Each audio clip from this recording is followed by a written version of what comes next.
Kind of funny to bring it up this far into the section of these lessons dealing with the word search tool, but you may have already noticed these handsome red squares. We call these notifications. We call these notifications for lack of anything more zesty and dynamic. We call them this because they notify you of how many results might be found within each tab, so you can better gauge whether it would be worth your time to click on a tab.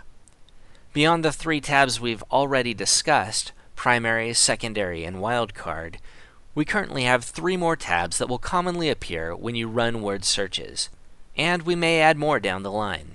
The first additional tab is the Dictionaries tab. This behaves just like the Dictionaries tab in the Bible tools, covered earlier, but instead of keying off a particular verse, it will find all the articles directly related somehow to your search terms. Next, we have the Lexicon. This gives access to our Lexicon tool, one of the most powerful features of the BLB, that sadly went almost entirely overlooked for nearly a decade.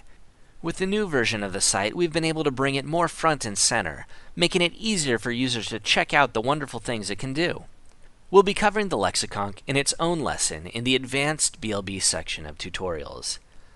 The final tab we included on a bit of a lark, but it can make a handy tool in its own right.